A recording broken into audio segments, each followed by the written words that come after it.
मतलब उनको अपना बेबी अपना सबसे बड़ा विलन लगता है, ठीक है। They even have the thoughts of harming the baby, या वो अपने बेबी को हार्म भी कर सकते हैं, उस लेवल पे ये चीज़ जा सकती है। फिर 9 महीने उनको बहुत अटेंशन मिली, पूरी केयर मिली, प्यार मिला, अफेक्शन मिला।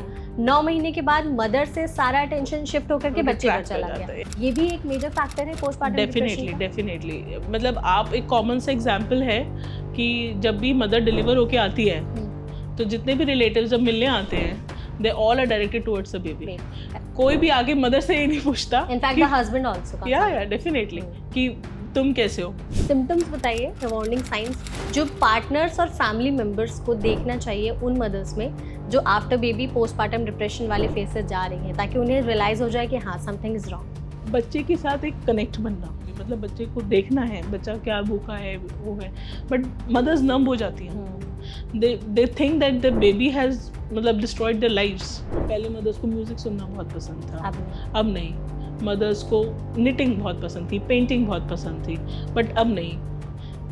एनोरेक्सिया मतलब भूख नहीं लगती, every time she is crying, every time for small reasons, for small event she is crying.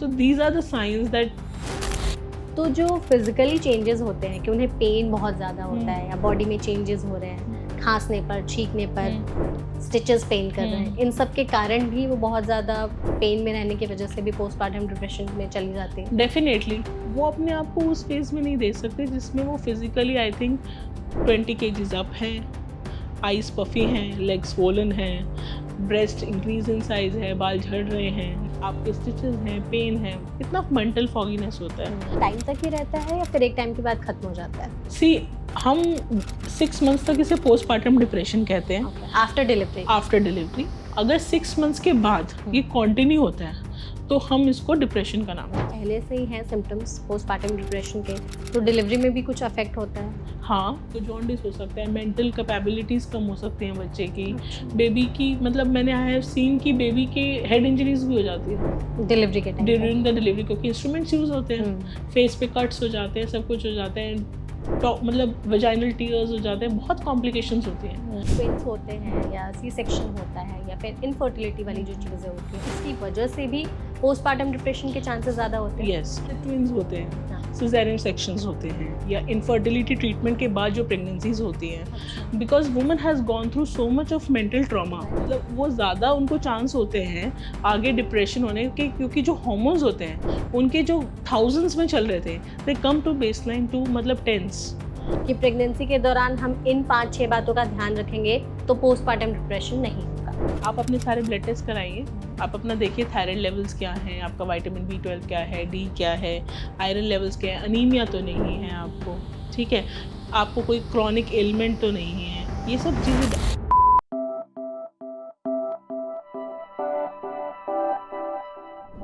सोचिए एक माँ ने अभी अभी अपना बच्चा डिलीवर किया, तो आप उनसे क्या एक्सपेक्ट करेंगे? बहुत सारी खुशियाँ, अपने बच्चे के प्रति लगाव और प्यार। लेकिन अगर इसके उलट हुआ तो हो सकता है माँ अपने बच्चे से कनेक्शन ही ना फील कर रही हो, उन्हें बहुत ज़्यादा अकेला और डिप्रेस्ड फील लग रहा हो। तो ऐसे में क्या किया जाए? इस कंडीशन को कहते हैं पोस्टपार्टम डिप्रेशन। WHO की माने तो इंडिया में बाकी कंट्रीज के कंपैरेटिवली सबसे ज़्यादा केसेस आते हैं पोस्टपार्टम डिप्रेशन के, लेकिन इसके बावजूद यहाँ कोई इसके बारे में बात करना पसंद ही नहीं करता, और बहुत सारे लोगों को तो इस कॉन्सेप्ट के बारे में पता ही नहीं है कि आखिर माँ डिलीवरी के बाद किस तरह की कंडीशन से जूझ रही होती है। तो आज हमारे NBT लाइफ के हेल्थ पॉडकास्ट में हम पोस्टपार्टम डिप्रेशन के बारे में बहुत ही विस्तार से जानने की कोशिश करेंगे कि आखिर ये प्रॉब्लम क्या है, किसको होती है, आखिर जो न्यूली मदर्स हैं इससे कैसे डील करें, बच्चे से कनेक्शन को लेकर के क्या तमाम चीज़ें जो टैबू बनी हैं आज भी, उनसे हम कैसे आगे बढ़ें। उसी के बारे में बात करने के लिए हमारे साथ इस सेशन में जुड़ी हैं डॉक्टर मेघा मित्तल, जो कि सीनियर कंसल्टेंट ऑब्स्टेटिक्स और गायनेकोलॉजी है अपोलो स्पेक्ट्रा हॉस्पिटल में। तो डॉक्टर, सबसे पहले सेशन में आपका बहुत बहुत स्वागत है। हाय मेघा। मैंने अभी तक इतने सारे पॉडकास्ट लिए, आई थिंक पहली बार मेघा किसी डॉक्टर मेघा का इंटरव्यू ले रही है, तो that I think going to a double boom. Yes, I think it's going to a very good conversation also, and topic भी हमारे पास वैसा ही है, पोस्टपार्टम डिप्रेशन, जिसके बारे में relates well with me. I just delivered my baby 3 months before. आप अभी यही बता रही थी कि आपने भी अभी अपना बच्चा 3 महीने पहले डिलीवर किया है, तो are you also going through that phase? और या it's basically postpartum phase only, and yes, I can correlate well now with the mothers I am having in OPD. Correct. तो Yeah. डॉक्टर, जैसे बोला जाता है कि बच्चे के बाद आपकी लाइफ एकदम चेंज हो जाती है, सब कुछ अच्छा हो जाएगा। यूजुअली जब कपल्स में लड़ाई हो रही होती है तो भी कहा जाता है कि बच्चा कर लो, फिर देखना लाइफ एकदम चेंज हो जाएगी। बट मदर्स की लाइफ तो बहुत ज़्यादा चेंज हो जाती है, और उसमें भी पोस्टपार्टम डिप्रेशन जैसी जब चीज़ें होती हैं तो इससे कैसे टैकल किया जा सकता है और ये क्यों होता है? See, basically what happens is when a mother gives birth to a baby, तो not only she goes through the physical changes, she goes through मतलब उनके emotional changes भी होते हैं। उनको अपनी तो डिलीवर करा है, उनको खुद के अलावा एक छोटी सी जान का और ध्यान रखना है। एंड हॉर्मोन्स, दिस कितना बड़ा रोल है उनका। जो हॉर्मोन्स इतने ज़्यादा थे अभी तक बॉडी में, उनकी एक रैपिड गिरावट आती है। उसकी वजह से मेंटल फसीनेस होती है, ब्लॉकेज होती है, मदर्स को समझ ही नहीं आता उनके साथ क्या हो रहा है, क्या नहीं हो रहा है। ठीक है। एंड प्लस एक स्मॉल चाइल्ड है आपके पास, एंड यूर मतलब वो आप पे टोटली डिपेंडेंट है for the feed, for the care, for the affection and for health also. So ये postpartum depression is not a myth, it's a actual phase which woman goes through. और हर female को postpartum depression हो ऐसा भी ज़रूरी नहीं है। 1-2 हफ्ते में भी पेशेंट्स को वो रिकवर कर जाते हैं, हम उसको ब्लूज बोलते हैं, पोस्टपार्टम ब्लूज। 1-2 हफ्ते पेशेंट्स को रहता है, लेकिन फिर दे डील विद देमसेल्व्स। उनके फैमिली सपोर्ट, उनका हस्बैंड सपोर्ट इतना स्ट्रॉन्ग होता है कि वो they come back to their normal path. आपने जैसे कहा कि कई लोगों के फैमिली सपोर्ट या हस्बैंड सपोर्ट अच्छा होता है, बट आई थिंक बहुत सारे औरतों के साथ ऐसा नहीं होता है आज के टाइम पर भी। अब जैसे 9 महीने उनको बहुत अटेंशन मिली, पूरी केयर मिली, प्यार मिला, अफेक्शन मिला। 9 महीने के बाद मदर से सारा अटेंशन शिफ्ट होकर के बच्चे पर चला गया, तो वो आई थिंक किसी भी माँ के लिए बहुत ही ज्यादा डिप्रेसिंग हो जाता है कि अभी तो 9 महीने मुझे ही अटेंशन मिल रही थी, अचानक से पूरा शिफ्ट बच्चे की तरफ चल गया। ये भी एक मेजर फैक्टर है पोस्टपार्टम डिप्रेशन का। डेफिनेटली। मतलब आप एक कॉमन सा एग्जांपल है कि जब भी मदर डिलीवर होके आती है तो जितने भी रिलेटिव्स जब मिलने आते हैं, they all are directed towards the baby. कोई भी आगे मदर से ये नहीं पूछता, इनफैक्ट द हस्बैंड आल्सो। या डेफिनेटली कि तुम कैसे हो। She has also gone through a surgery और डिलीवरी और स्टिचेस, बट डेफिनेटली फैमिली का सपोर्ट और अटेंशन बेबी की तरफ डेविएट होती है। लेकिन मैं एक बात कहना चाहूँगी, अगर सपोजिटली पार्टनर का या पेरेंट का सपोर्ट एक अच्छा हो तो मदर्स को ये अलूफ होना या फिर आइसोलेटेड होना फील नहीं होता, इतना फील नहीं होता। एक एम्पैथी की ज़रूरत है उस समय एक कॉन्शियस केयर टेकिंग की ज़रूरत होती है कि we have to empathise towards the mother कि उसने अभी डिलीवरी भी करी है, उसको उसका ध्यान भी रखना है, उसको अपने इमोशंस भी कंट्रोल करने हैं। तो डेफिनेटली अगर सपोर्ट हो, कॉन्फिडेंस हो और मेंटल प्रिपेयर्डनेस, अगर आपने प्रीनेटली मतलब ड्यूरिंग द प्रेगनेंसी अगर आपने एज अ क्लिनिशियन मतलब as a gynaecologist and even the old woman of the house या old ladies of the house, अगर वो पेशेंट को काउंसिल करे कि आगे जो रिस्पॉन्सिबिलिटी आपकी तरफ आ रही है उसका आप ध्यान कैसे रख सकती हैं, या फिर आगे आपको कुछ भी महसूस होता है तो आप हमारे से कैसे बात कर सकती हैं, तो ये फेज और इजी हो जाता है। एग्जैक्टली। लेकिन आज के टाइम पे भी ऐसा बोला जाता है कि ये सब कुछ नहीं होता, पोस्टपार्टम डिप्रेशन जैसा, हमने 9-9 10-10 बच्चे डिलीवर किए, हमें तो नहीं हुआ, तुम्हें एक बच्चे में ही हो गया। In 2010 there was a movie called Pyaar Ka पंचनामा, है ना। तो उसके अंदर एक मोनोलॉग था और उसमें लास्ट एक लाइन थी, happy woman is a myth. So हम अभी उस फेज में चल रहे हैं, happy woman is a myth, but I must say happy woman is not a myth. Just give woman what every man wants and she will be happy. Correct, but ऐसा I think हो नहीं पाएगा। इसमें बहुत सारे लोगों के खून पसीने निकल जाएंगे। So I would like to say keeping a woman happy is myth. Nobody can keep a woman happy. Yeah. उन्हें लगता है बहुत सारी चीजें होती हैं ऐसे, बट जब भी 9 महीने के टाइम पर उन्हें ज़्यादा इतना अटेंशन मिल चुका होता है, बट कुछ लोग होते हैं जो बाद में भी सपोर्ट करते हैं, पेरेंट्स भी, फैमिली मेम्बर्स भी, हस्बैंड्स भी, उसके बावजूद भी जो फीमेल्स होती हैं वो पोस्टपार्टम डिप्रेशन में चली जाती हैं। फिर उनमें क्या रीजन हो सकते हैं? उसमें रीजन होता है जैसे ट्विंस होते हैं, सिजेरियन सेक्शंस होते हैं, या इनफर्टिलिटी ट्रीटमेंट के बाद जो प्रेगनेंसीज होती हैं, because woman has gone through so much of mental trauma, so they are more predispose, मतलब वो ज़्यादा उनको चांस होते हैं आगे डिप्रेशन होने के, क्योंकि जो हार्मोन्स होते हैं उनके जो थाउजेंड्स में चल रहे थे, दे कम टू बेसलाइन टू मतलब टेंस। तो कोई नंबर होता है कि इतना रहेंगे तो दैट इज नॉर्मल हार्मोन्स का? नहीं, but they have to come back to normal. Okay. That is why that's the only way they can resume their normal activities, because those hormones are at those levels to support the pregnancy. Correct. Now those hormones are not required. मतलब वो hormones हमारी body में without pregnancy ज़रूरत नहीं है उतने hormones की. Plus mental preparedness. हमारे इंडिया में ना क्या होता है, प्रेगनेंसी हो गई तो हर कोई सोचता है ये माँ प्रिपेयर्ड है बच्चे के लिए, ठीक है, ऐसा नहीं होता. नाउ वी आर, हमारे पास ऐसी वुमेन्स हैं जो हाईली एम्बिशियस है, अपने करियर को हाईली ओरिएंटेड हैं, ठीक है, they have been working through all their lives for their career. अब अचानक से they have a halt for the baby. Now they can't understand. उनको सिर्फ अपनी जिंदगी में काम करना आता था, अब उनको नहीं समझ में आ रहा मैं रेस्ट कैसे करूँ. तो वो 9 महीने वो वैसे ही मेंटल फॉगीनेस में रहती हैं. फिर जब डिलीवरी हो जाती है, व्हेन एवरीबडी, सबको लगता है खुश क्यों नहीं हो रही, इसको बच्चा मिल गया, ये खुश क्यों नहीं हो रही. उसको वो नहीं समझ में आ रहा ना, उसका वो एम्बिशन नहीं कंप्लीट हो रहा, प्लस उसे वो गिल्ट हो रहा है कि मुझे अपने बच्चे के साथ एसोसिएशन क्यों नहीं हो रही.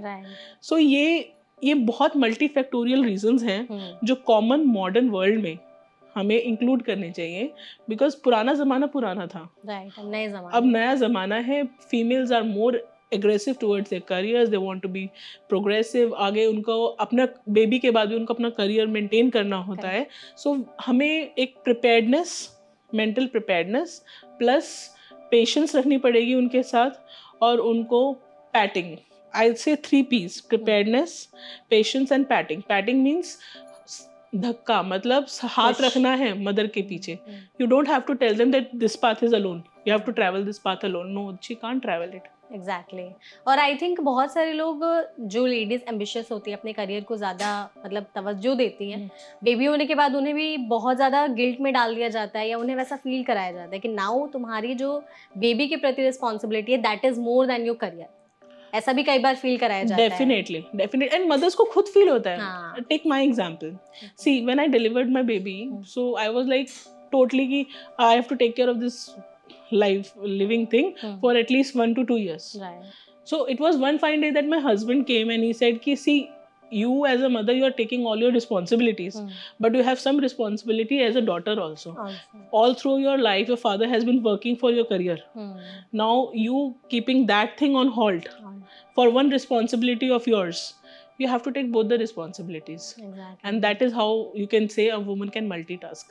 बिल्कुल, exactly. तो I think ऐसा challenging हो जाता है क्या वर्किंग मॉम्स के लिए, अगर वो बेबी डिलीवर करती हैं? डेफिनेटली होता है. एक एंजाइटी होती है अपने बेबी को छोड़ के जाने की, ठीक है. दूसरा, वेदर बेबी का केयर हो रहा है पीछे से या नहीं हो रहा है.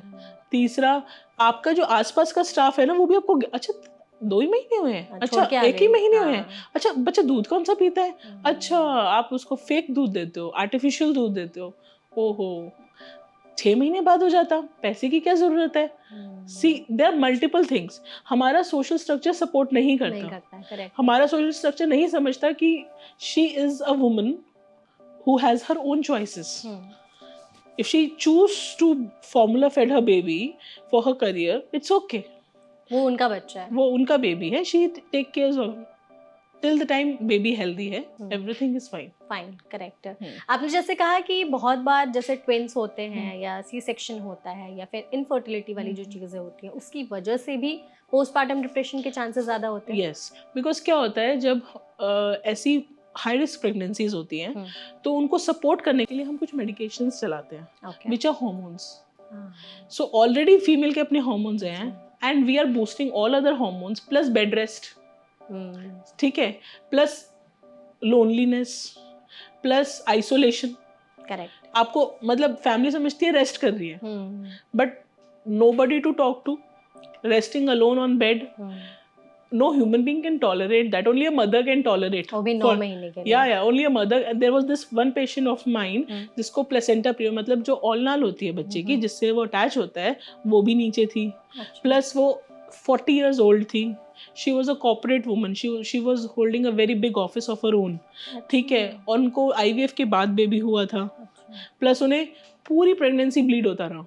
तो शी हैड टू सच, उनको इतनी हाई एंड जॉब थी, अपनी पूरी जॉब छोड़ के उन्होंने मेरे एडवाइस पे पूरा बेड रेस्ट किया. बट बाय द टाइम वो 9th month में आई, she had a acute panic attack, क्योंकि उनकी पूरी life was surrounding her career, herself, meeting people, social structure, social interactions, अब वो कुछ भी नहीं रहा उनके पास। करेक्ट। तो एकदम से विड्रॉन जो होता है ना, इमोशनल विड्रॉन होता है, और नमनेस की फीलिंग। अगर कभी भी किसी पार्टनर को लगे कि मेरा मेरा जो पार्टनर है, मतलब हस्बैंड्स को हमेशा अलर्ट पे रहना चाहिए कि मेरा जो पार्टनर है वो इमोशनली विड्रॉन है, ठीक है, नम है, ना हंसती है, ना खुशी में खुश होती है, ना दुख में दुख मानती है, तो there is something abnormal, they should take a professional help. Exactly. तो आप कुछ एडवाइस या कुछ ऐसे सिम्टम्स बताइए, वार्निंग साइंस, जो पार्टनर्स और फैमिली मेंबर्स को देखना चाहिए उन मदर्स में जो आफ्टर बेबी पोस्टपार्टम डिप्रेशन वाले फेज से जा रही हैं, ताकि उन्हें रियलाइज हो जाए कि हाँ, समथिंग इज रॉन्ग। सी, एक होता है इमोशनली विड्रॉन होना, जैसे everybody is happy but you are seeing that your wife is not happy, ठीक है। बच्चे के साथ एक कनेक्ट बनना, बच्चा रोए तो मदर्स का अफेक्ट होना कि they have to cater to the needs of the baby, मतलब बच्चे को देखना है बच्चा क्या भूखा है, वो है, बट मदर्स नम हो जाती हैं, they think that the baby has मतलब डिस्ट्रॉयड देयर लाइव्स, ठीक है। तीसरा loss of interest in pleasurable activities, means जैसे पहले मदर्स को म्यूजिक सुनना बहुत पसंद था, अब नहीं। मदर्स को निटिंग बहुत पसंद थी, पेंटिंग बहुत पसंद थी, बट अब नहीं। एनोरेक्सिया मतलब भूख नहीं लगती, ठीक है। एक फैमिली मीटिंग हो रही है या फैमिली इंट्रैक्शंस हो रही हैं, उससे विड्रॉन होकर अपने कमरे में अकेले बैठे रहते हैं, ठीक है। And every time she is crying, every time for small reasons, for small events she is crying. So these are the signs that something is wrong, she is not good.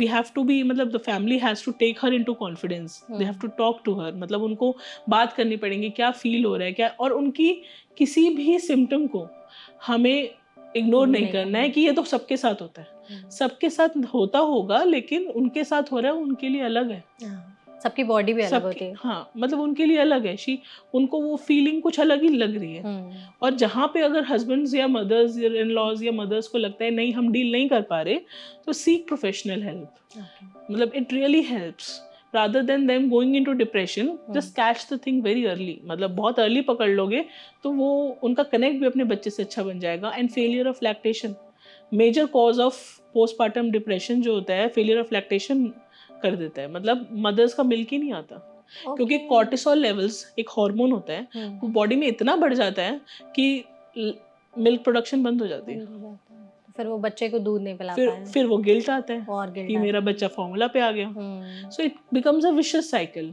इसीलिए हमें ये डेंजर साइंस, डेंजर सिग्नल्स बहुत early on detect करने हैं, and we have to have keep the woman in confidence, मतलब वो अपनी बात कह पाए, एटलीस्ट अपनी बात कह पाए। बिल्कुल। आपने कहा डॉक्टर जैसे कि अगर हम वार्निंग साइंस को इग्नोर कर देते हैं तो ये आगे चलकर डिप्रेशन में भी चेंज हो सकता है, तो कितने चांसेस होते हैं कि अगर हमने स्टार्टिंग के फेज में साइंस को इग्नोर कर दिया, ध्यान नहीं दिया, तो वो सीवियर डिप्रेशन में चला जाए?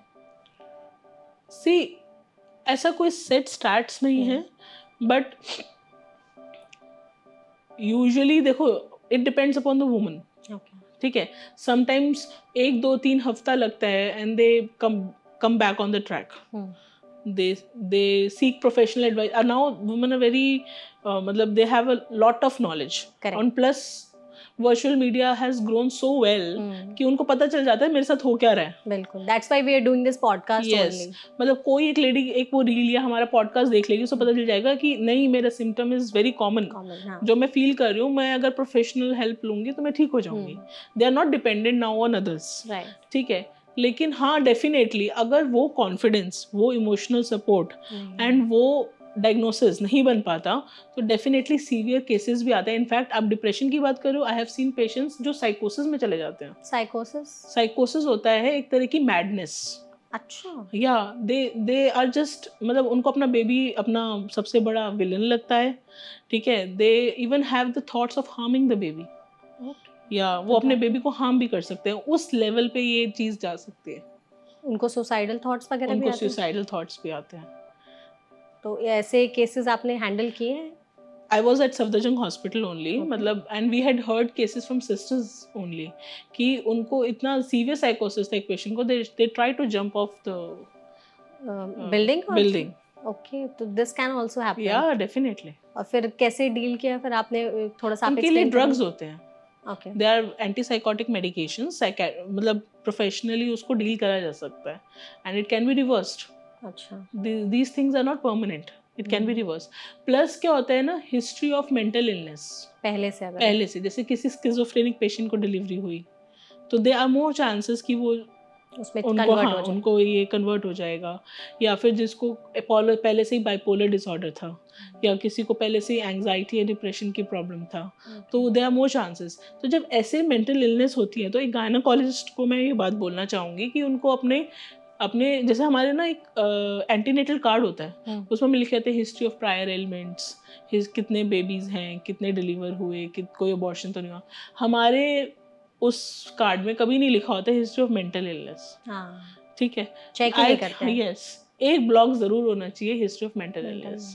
क्या एंग्जाइटी होती थी, क्या इंसोम्निया की हिस्ट्री है, क्या फटीग की हिस्ट्री है, क्या लेथार्जी की हिस्ट्री है. Plus I would like to say कि the women nowadays get themselves tested, तो देखा गया है severe vitamin B12 and D deficiency कमी है इसके. can also cause these emotional fluctuations. Okay तो विटामिन डी और B12 की कमी के कारण भी ऐसी चीज़ें हो सकती हैं.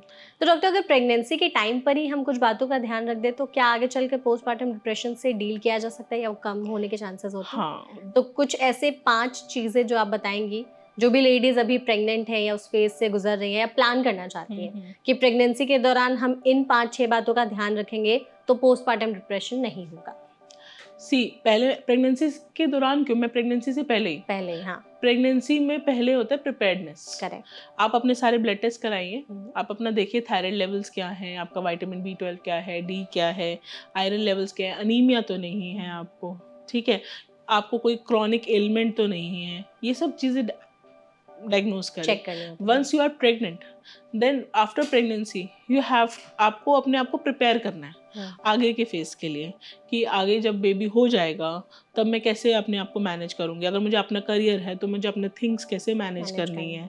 अगर सपोजली अपने आप को मैं अपनी बॉडी कैसे प्रिपेयर करूँ तब तक के लिए, या मैं अपना घर कैसे प्रिपेयर करूँ, क्योंकि जो उस समय का फॉगीनेस होता है लगता है ये भी नहीं है, ये चीज़ भी नहीं है, कैसे होगा, आगे एंग्जाइटीज़ बढ़ती है. तो आपको प्रिपेयर करना है अपने आप को. दूसरा स्ट्रेस मैनेजमेंट. ठीक है, तो अगर सपोजली आपको लगता है कि ये चीज़ मुझे स्ट्रेस दे रही है, आपको उसको अपने आप को विड्रॉ करना है वहाँ से. आपको अपने लिए हैप्पी स्पेस बनानी है. ठीक है, अगर आप थ्रू आउट योर प्रेगनेंसी आप सैड रहोगे तो आप इवन आफ्टर डिलीवरी आपको इमोशनल नमनेस रहेगी, आपका वो कनेक्ट नहीं बन पाएगा बेबी से. तो ड्यूरिंग प्रेगनेंसी हमारे पास तो एक हिंदू कल्चर में बहुत अच्छी चीज़ है गर्भ संस्कार. अगर किसी ने पढ़ा हो उसमें लिखा है एक औरत को अपने लिए एक बहुत अच्छा एनवायरनमेंट, हैप्पी स्पेस बना के रखना चाहिए for a healthy baby and healthy pregnancy. तीसरी चीज़ मैं कहूँगी फिजिकल एक्टिविटी. ठीक है, मैं ये नहीं कहूँगी कि आज आप प्रेग्नेंट हो जाती कल आप बेड पकड़ लीजिए. नहीं, बीमार नहीं है. This is not a disease, this is a journey. आप अगर आपके गायनोकोलॉजिस्ट आपको अलाउ करती है तो एक लाइट एक्सरसाइज या फिर लाइट वॉक, लग्जूरियस वॉक, या फिर थोड़ा बहुत आजकल तो वेट ट्रेनिंग्स, योगाज, लमाजेस, बहुत सब चीज़ें हैं which can increase your good hormones, endorphins, जो आपको हैप्पी रखते हैं. करेक्ट. ठीक है, एंड एक हेल्दी लाइफस्टाइल. बिल्कुल, डाइट अच्छी होगी आपका. आप जैसा होगा ना, जैसे होगा अन्न वैसा होगा मन.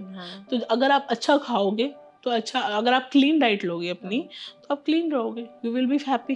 तो अच्छा डॉक्टर, जैसे प्रेगनेंसी के बाद बॉडी में भी बहुत सारे चेंजेस आते हैं. एक तो वेट गेन हो जाता है सबसे पहले, तो वो ही बहुत ज़्यादा कॉन्फिडेंस को मार देता है एकदम कि हम कैसे हो गए हैं अचानक से.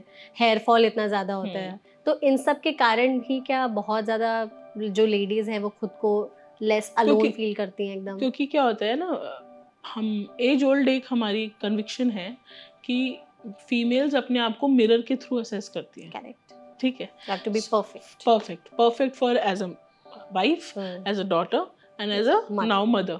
ठीक है, सो वो अपने आप को उस फेज में नहीं दे सकते जिसमें वो physically I think 20 kgs up है, आईज पफी हैं, लेग्स स्वोलन हैं, ब्रेस्ट इंक्रीज इन साइज है, बाल झड़ रहे हैं. ठीक है, कपड़े फिट नहीं आ रहे, स्किन ड्राई है, प्लस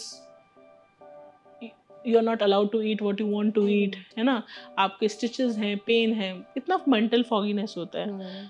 तो उस समय ना ज़्यादातर सपोर्ट पार्टनर का इम्पोर्टेंट होता है।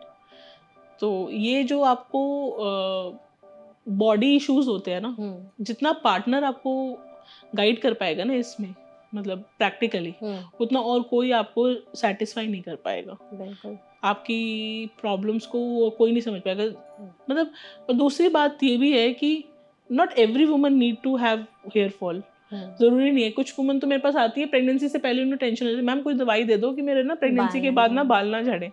मैं बोलती हूँ उनको टेक सप्लीमेंट्स, और जब झड़ने होंगे वो झड़ेंगे, लेकिन वो परमानेंट नहीं होता कुछ दिन। हाँ, वो it is only for matter of 6 to 7 weeks। वो आप दोबारा आपके बाल आते हैं। एक्चुअली बालों का ना फेज होता है, कैटाजन फेज, एनर्जन फेज, ऐसे फेजेस होते हैं। ठीक है, तो जब प्रेगनेंसी होती है ना तो सारे बाल एक ही फेज में आ जाते हैं, तो और वो सारे बाल झड़ जाते हैं, लेकिन ऐसा हेयर फॉलिकल डैमेज नहीं होता, वो बाद में दोबारा आ जाते हैं। तो उस समय एंग्जाइटी नहीं लेनी, एंग्जाइटी से और बाल झड़ेंगे, वो बाल अपने आप रिवाइव हो जाएंगे। You just have to take care of your own body. Exactly. And regarding weight gain, with a good guidance and professional help, you can come back to your pre-pregnancy weight. And lactation also helps in that. तो doctor, being a gynaecologist, आप partners को क्या advice देना चाहेंगे कि postpartum depression में अपनी partners के साथ या अपनी वाइफ के साथ कैसे डील करें, क्या उन्हें इम्पोर्टेंस फील कराएं, उसके बारे में बताइए। पहली बात तो आई वुड से कि बी अवेयर। मतलब उनको थोड़ा सा ना पढ़ना पड़ेगा, उनको अपनी नॉलेज गैदर करनी पड़ेगी कि फीमेल जो इरिटेबल हो रही है ना, इट इज़ नॉट बिकॉज कि वो आपको तंग करना चाहती है, इट इज़ बेसिकली उनके खुद के हार्मोन्स ऐसे हैं। Plus she needs extra care, extra love, extra affection. ठीक है, she is going through something जो आप नहीं, you are not going through that. ठीक है, तो she would require your love, your affection, your understanding, your patience. ठीक है, अंडरस्टैंडिंग एंड पेशेंस इसमें बहुत इंपॉर्टेंट है। दूसरा, वो अपने जब गायनेकोलॉजिस्ट के साथ विजिट होती है, उन्हीं से डिस्कस करें कि हम ये फेस कर रहे हैं मैम, क्या ये इश्यूज नॉर्मल हैं, क्या ये इश्यूज को हम कैसे डील कर सकते हैं, आगे हम प्रिपेयर्ड कैसे हों। ठीक है। तीसरा, एक तो उनके साथ जाएं सबसे पहले। डेफिनेटली दे हैव, मतलब मैं तो अपने पेशेंट्स को बोलती हूँ पेशेंट लेकर आओ अपने हस्बैंड्स को, मतलब वो जाते नहीं, किसी के साथ भी भेज देते हैं, बिकॉज एटलीस्ट हस्बैंड्स को पता होना चाहिए कि क्या प्रॉब्लम चल रही है, कि उनकी वाइफ को इचिंग हो रही है तो लिवर प्रॉब्लम है उसको। ठीक है, उनकी वाइफ को मैंने अगर बोला डायबिटिक डाइट स्टार्ट करो, तो उनको घर पे डाइट तो उन्हीं को देनी है, तो उनको पता होना चाहिए। अगर उनकी वाइफ का सांस फूलती है तो भाई अनीमिया है, उनकी डाइट ठीक करो। डेफिनेटली हस्बैंड को तो आना ही है। प्लस अगर हस्बैंड, क्या होता है ना, एक फीमेल के लिए तो जर्नी मतलब इट इज़ मैंडेटरी, क्योंकि बेबी जो है आपके वूम में है। ठीक है, लेकिन हस्बैंड अगर साथ में रहेंगे तो वो भी उस जर्नी का 50% तो पार्ट बन ही जाएंगे, if not physically then emotionally and mentally. Correct, exactly. तो आई थिंक इस टाइम पर उन्हें, आई थिंक अपनी वाइफ्स को या पार्टनर्स को ज़्यादा अटेंशन और केयर देने की ज़रूरत है, और वो उन्हें ऐसा ना फील कराए कि तुम बाकियों से कम हो, या बच्चा होने के बाद तुम्हारी इंपॉर्टेंस या वर्थ कम हो गई है। तो मैं अपने पेशेंट्स को ये कहती हूँ कि अब अपने वाइफ को TLC दो। ठीक है, tender love and care. Okay, ठीक है, so you have to give them TLC। बिल्कुल, एग्जैक्टली। अच्छा डॉक्टर, अगर जैसे प्रेगनेंसी के बाद लेट्स सपोज वजाइनल बर्थ हुआ है, तो स्टिचेस को हील करने में, या सी सेक्शन हुआ है तो स्ट्रेच मार्क्स वगैरह, या फिर आपने IVF का एग्जांपल दिया, तो जो फिजिकली चेंजेस होते हैं कि उन्हें पेन बहुत ज़्यादा होता है, या बॉडी में चेंजेस हो रहे हैं, खांसने पर, छींकने पर स्टिचेस पेन कर रहे हैं, इन सब के कारण भी वो बहुत ज़्यादा पेन में रहने की वजह से भी पोस्टपार्टम डिप्रेशन में चली जाती है। डेफिनेटली। सी, आप ये तो एक कॉमन आजकल सब बोलते हैं कि जैसे सपोज कोई सर्जरी हुई, किसी ने अपनी नी की सर्जरी कराई, लिवर की सर्जरी कराई, आइज की सर्जरी कराई, तो हम क्या बोलते हैं, रेस्ट करना है उसको, दे हैव टू रेस्ट। अब आपका सिजेरियन हुआ या आपकी डिलीवरी हुई, आपको अगले दूसरे घंटे में बोलते हैं फीड कराओ इसे खड़े होके, चलो इसको डायपर चेंज करो, इसका ये करो। This is the only event of women's life जहाँ आपको अगले ही मिनट एक छोटी लिविंग बीइंग का ध्यान रखना है, बोल दिया जाता है। ठीक है, see the amount of pain is same. Abdominal surgery होती है या वजाइनल सर्जरी होती है, पेन तो सेम ही रहेगा ना। उस पेन के साथ उनको उस बेबी का भी ध्यान रखना है, तो कितना कितना हेल्पलेसनेस फील होता होगा कि वो चीज़, लैक्टेशन तो कोई और करा भी नहीं पाएगा ना, आपको ही कराना है। ठीक है, तो वो चीज़, वो हेल्पलेसनेस जो होती है ना, कि मेरी कोई हेल्प चाहते हुए भी नहीं कर सकता, वो आपको बहुत मेंटल स्ट्रेस देती है। बिल्कुल, और स्पेशली वर्किंग मॉम्स के साथ आई थिंक ये प्रॉब्लम ज़्यादा हो जाती है कि अपने बच्चे को छोड़कर उन्हें वापस काम पर आना पड़ता है, तो I think back of the mind उनके And- दिमाग में चलते रहता एंड है। सोसाइटी शेमिंग, एग्जैक्टली कि तुम अपने इतने छोटे बच्चे को छोड़ के काम पे आ गई, तुम्हारे लिए काम ज़्यादा इंपॉर्टेंट है फॉर्मूला बच्चा। दूध पीता होगा, हाँ, अब तो नैनी powder को ही milk मम्मी बुलाएगा। या फिर आजकल कॉर्पोरेट में तो होता है कि बहुत सारे बेबी केयर्स आते हैं कि आप अपने बच्चे को रख दो वहाँ पे, तो लोग बोलते भी हैं कि क्या फ़ायदा बच्चा पैदा करने का, 9-10 घंटे तो वो बेबी केयर में रह रहा है, वहाँ कैसे रह रहा होगा कैसे नहीं। तो ये सारी चीज़ें भी आई गेस ज़्यादा अफेक्ट करती होंगी। तो इस टाइम पर बेबी से फिर कनेक्शन कैसे लॉस्ट हो जाता है, और या क्या गिल्ट में चली जाती है मदर्स इस फेज में? सी फर्स्ट ऑफ ऑल एक होता है जब हमारे साथ कोई प्रॉब्लम आती है तो हम सबसे पहले क्या करते हैं, हम अपने मेंटल अगर स्टेट को सोचें तो हमारा मेंटल स्टेट क्या होता है, किसकी गलती है पहले गलती ढूंढेंगे। है ना, किसकी गलती है, मेरे साथ ऐसा हुआ, किसकी गलती है, मेरी गलती है, किसकी गलती है। तो जब आप प्रेगनेंसी के बाद पोस्टपार्टम फेज से गुजर रहे होते हो और you are at a setback, तो आपका दिमाग पहले से ही सोचता है किसकी गलती है। सबसे पहले नाम आता है बेबी का, सेकंड होता है हस्बैंड का, राइट, ठीक है, और फिर दोनों से ही सेपरेशन होनी शुरू हो जाती है। हस्बैंड से चिड़चिड़ाहट शुरू हो जाती है और बेबी से नमनेस शुरू हो जाती है। एंड फिर उसके बाद जब हो जाती है, एक पार्ट ऑफ द ब्रेन कहता है दे आर रिस्पॉन्सिबल, दूसरा पार्ट ऑफ द ब्रेन कहता है नहीं आई लव देम। तो ये जो इमोशनल कॉन्फ्लिक्ट होता है ना, वो एक इतना डिवास्टेटिंग फेज क्रिएट कर देता है एक वुमन की ब्रेन में कि वो समझ नहीं पाती मेरे साथ हो क्या रहा है। तो कभी कभी लोगों को लगता भी है कि आधे दिन तो ये खुश रहती है, आधे दिन बिल्कुल ऐसे हो जाती है जैसे बिल्कुल ही पता नहीं क्या हो गया है इसको। बिल्कुल। तो ये पोस्टपार्टम डिप्रेशन एक टाइम तक ही रहता है या फिर एक टाइम के बाद खत्म हो जाता है? सी हम 6 मंथ्स तक इसे पोस्टपार्टम डिप्रेशन कहते हैं, आफ्टर डिलीवरी। After delivery. अगर 6 मंथ्स के बाद ये कंटिन्यू होता है तो हम इसको डिप्रेशन का नाम देते हैं। ऐसे केसेस आपने देखे? डेफिनेटली देखे हैं। इसमें क्या होता है कि there was one of my patient जिनको हम मैक्सिमम मेडिकेशंस दे रहे थे and then also she could not revive. 6 months बाद, हाँ 6 मंथ्स बाद भी she was having lot of mental issues. Then she was diagnosed with bipolar disorder. मतलब उनको ऑलरेडी बाइपोलर था, पोस्टपार्टम वो डिप्रेशन में गई एंड अब she is a bipolar case. तो उसमें क्या होता है ना, हम लोग अपनी मेंटल जो हेल्थ है कभी चेक नहीं कराते, बिल्कुल ध्यान भी नहीं हम देते। कभी ध्यान नहीं देते। हमें जो इश्यूज लग रहे थे उस समय तो हम सिंगल थे ना, उस समय तो हमें किसी का ध्यान नहीं रखना था, तो इसीलिए हमारे पे ध्यान किसी का दिया नहीं, ठीक है, we were responsible for ourselves, हम अपने लिए रिस्पॉन्सिबल थे। लेकिन पोस्टपार्टम के बाद डायग्नोसिस बन जाता है कि बच्चे का ध्यान क्यों नहीं रख रहे, कुछ तो इशू है, कुछ तो है। तो उससे आप प्रोफेशनल गाइडेंस में आते हो, फिर उसके बाद धीरे धीरे उन्हीं से बात करते करते पता चलता है अच्छा ये प्रॉब्लम मेरी अब की नहीं है, मेरी प्रॉब्लम पहले से। बिल्कुल। अच्छा, तो ये पोस्टपार्टम डिप्रेशन सिर्फ डिलीवरी के बाद हो सकता है या ड्यूरिंग प्रेगनेंसी या उससे पहले भी हो सकता है? ड्यूरिंग प्रेगनेंसी, ड्यूरिंग, हाँ इसको नाम दे दिया पोस्टपार्टम, बट ये पेरीपार्टम डिप्रेशन बोलना चाहिए। अच्छा। पेरीपार्टम का मतलब होता है कि ड्यूरिंग द डिलीवरी, बिफोर भी हो सकता है, आफ्टर भी, या ड्यूरिंग द डिलीवरी प्रोसेस भी।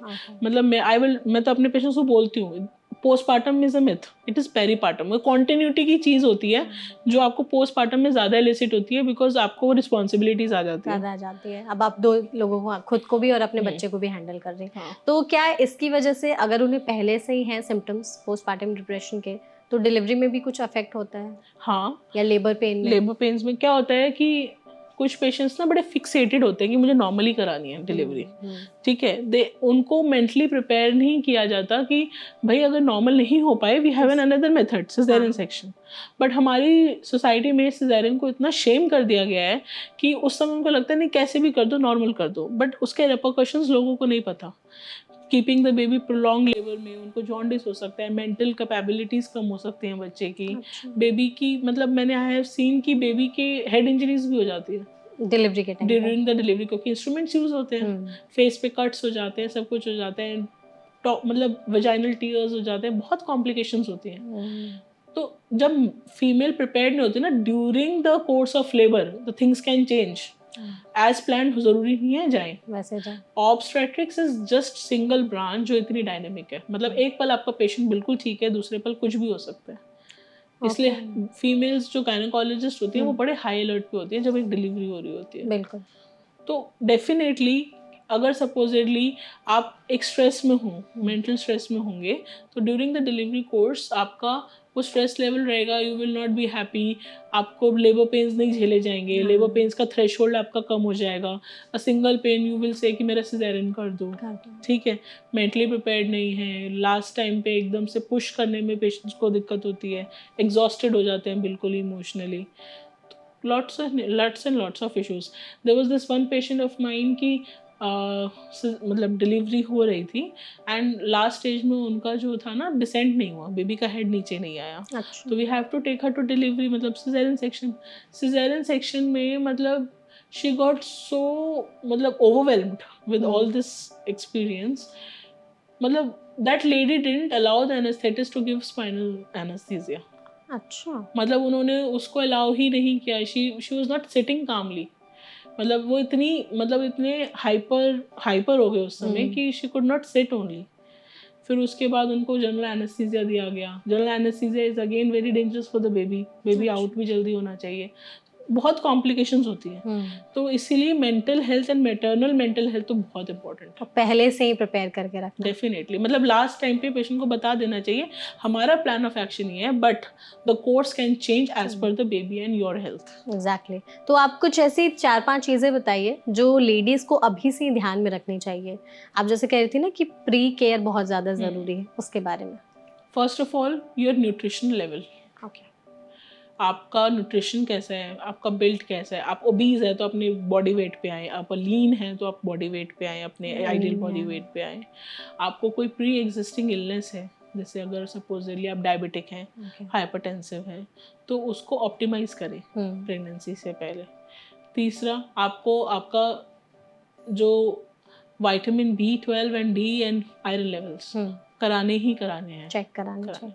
एंड प्री कंसेप्शनली फोलिक एसिड या वो लेना ही लेना है, बिकॉज वो आगे चल के बेबीज में एबनॉर्मलिटीज को प्रिवेंट करता है। तो if you are planning to pregnancy, तो आपको अपने गायनोकोलॉजिस्ट से मिलना ही है, बिल्कुल, उनसे बात करनी ही है, अपना प्लान उनको समझाना ही है, एंड एक गाइडेड तरीके से चलना है। Exactly. I think pre care या फिर प्री जो गाइड है वो बहुत ज़्यादा ज़रूरी है आज के टाइम पर, क्योंकि ऑलरेडी बहुत सारे हमारे लाइफस्टाइल में चेंजेस के कारण प्रॉब्लम्स काफ़ी ज़्यादा बढ़ गई हैं, ऐसी बीमारियां भी हो जाती है जो पता ही नहीं चलता। तो बच्चा डिलीवर करने से पहले इट्स बेटर कि हम जान लें हमारी बॉडी बच्चा डिलीवर करने लायक है भी या नहीं है, क्योंकि उसके बाद फिर आप ही उस फेज से गुजरेंगे और ज़्यादा तो कुछ होगा नहीं। अच्छा, एज भी मैटर करता है कि क्या आप इसके एज में प्रेग्नेंट हो रही हैं उसकी वजह से भी पोस्टपार्टम डिप्रेशन के चांसेस? हम मेंटल प्रिपेयर्डनेस की बात कर रहे थे। अब 18 साल की लड़की तो मेंटली प्रिपेयर्ड नहीं होगी, करेक्ट, या 22 साल की या 21 साल की लड़की, जो प्रिपेयर्डनेस एक 26 या 25 साल की लड़की या 27 जो who is wanting the pregnancy वो होगी, वो इतने यंग एज की लेडीज नहीं होंगी। ऐसे ही जो ओल्डर वुमन होती है वो ऑलरेडी हाइपर एंशियस होती है प्रेगनेंसी को लेकर, उनको प्रेगनेंसी ही बहुत मुश्किल से हुई होती है, तो during the course of pregnancy they are so anxious, आज किक किया, आज नहीं किया, अभी 2 घंटे हो गए किक नहीं किया, मतलब ठीक तो है ना, सब कुछ ठीक तो है ना, ऐसे कैसे प्रेगनेंसी में कुछ प्रॉब्लम नहीं आ रही, कुछ तो होगा, कैसे होगा, ठीक है, तो वो अलग एंजाइटी होती है। तो जो एक्सट्रीम्स ऑफ एज होते हैं ना, वो वल्नरेबल फेजेस होते हैं वुमेन के। एक रिप्रोडक्टिव एज ग्रुप होती है 25 से लेके 32 तक, तो उसमें ना फीमेल्स यूजुअली कंफर्टेबल रहती है मेंटली फॉर देयर हेल्थ और for their pregnancy, but extremes of age definitely vulnerable होते हैं। अगर आपको अच्छा सपोर्ट या अच्छी गाइडेंस नहीं मिलती तो you are more vulnerable to have postpartum blues, your anxiety या डिप्रेशन। ओके, तो इसमें क्या योगा, मेडिटेशन या एक्सरसाइज हेल्प कर सकता है? सी एनीथिंग विच आपको जो स्पिरिचुअली हील करे और आपका मेंटल रिलैक्सेशन करे, वो आपको हेल्प करेगा। It is not only yoga, if listening to music आपको सेटल डाउन करता है तो वो भी करेगा। इफ गोइंग आउट और picking the boldest shade of lipstick in your wardrobe and putting it that, अगर आपको मेंटली रिलैक्स करता है तो वो आपको हेल्प करेगा। Anything which helps you relax Exactly. will help. Exactly.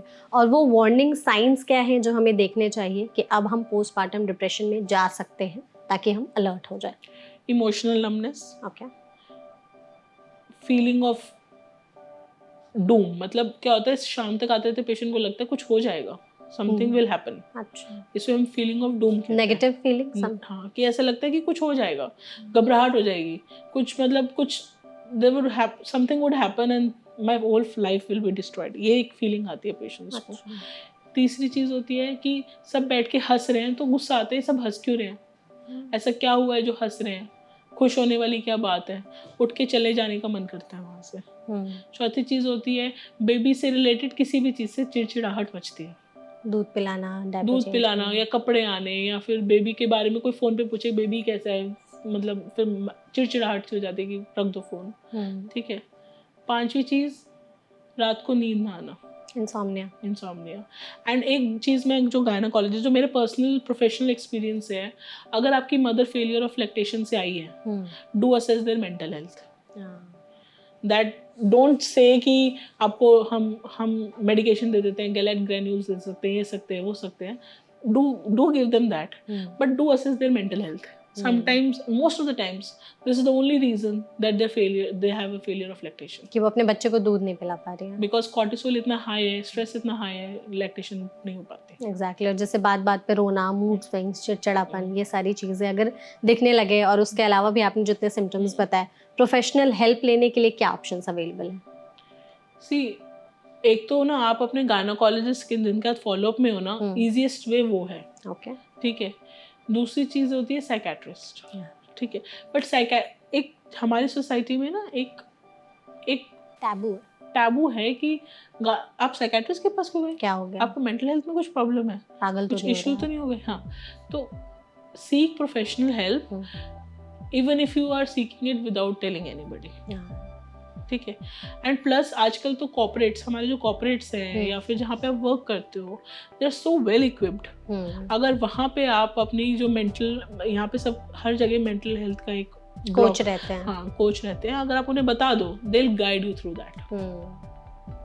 Correct. ठीक है, वो कर सकते हो। In case you are a housewife, you are not, talk to the most, मतलब समझदार पर्सन जो होगा ना घर का, उससे बात करो, पार्टनर से बात करो, मदर इन लॉ से बात करो, एंड कोई ना कोई ज़रूर आपको आपकी जर्नी पे हेल्प करेगा, बिल्कुल ले आएगा वापस। एग्जैक्टली।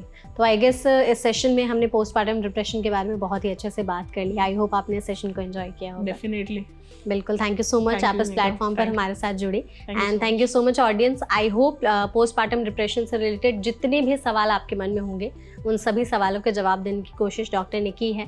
हमने भी बहुत सारे सवाल उनसे पूछे, उसके बावजूद भी अगर आपके मन में कोई सवाल रह गए हों, आप कमेंट सेक्शन में हमसे पूछ सकते हैं। ऐसे और भी हेल्थ टॉपिक्स के लिए आप हमारे चैनल NBT लाइफ को सब्सक्राइब ज़रूर करें, एंड इस वीडियो को शेयर ज़रूर करें, खासकर उन फैमिली मेम्बर्स के साथ, उन इन-लॉज के साथ, उन पार्टनर्स के साथ जिनकी वाइफ या उनके फैमिली में कोई भी इस फेज से गुजर रही हो, क्योंकि उनके लिए ये वीडियो बहुत ही ज़्यादा इन्फॉर्मेटिव होने वाली है। Thank you so much.